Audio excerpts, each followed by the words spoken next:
So we want to use the chain rule to evaluate f prime of 3, where f is the composition of G and H. So let's do it. So what does the chain rule tell us? The chain rule says that if we take the derivative of a function composition, this one's G of H of X, the chain rule says take the derivative of the outer function, G prime, and multiply by the derivative of the inner function, H prime. Now, G originally had this H of X in it, so that is still sitting there as is. And then H just has an X in there. So that's what the chain rule tells us. This right here is what we would call f prime, because f is that function composition. So we have the derivative of f right there. So now we just have to figure out how to look at the graph to figure out what is f prime of 3. So that means we want g prime of h of 3 times h prime of 3.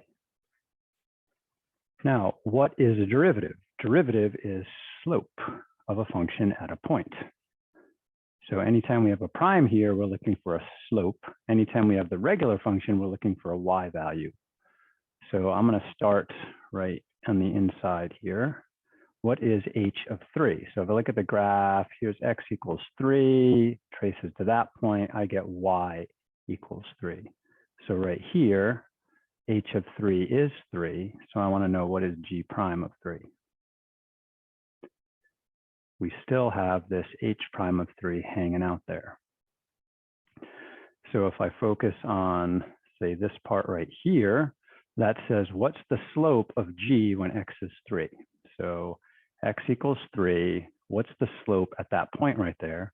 Well, since this is just a straight line, I can look at the slope of this straight line.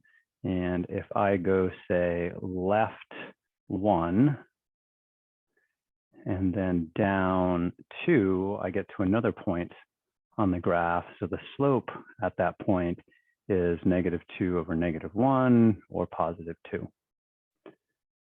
So that's g prime of 3. H prime at 3 is identify the slope at that point. And this one right here, say, here's the next obvious point. If I go right 1 and down 2, that gives me a slope of -2 over 1, which is just -2. And so f prime of 3 has to be 2 times -2 or -4. And we're done.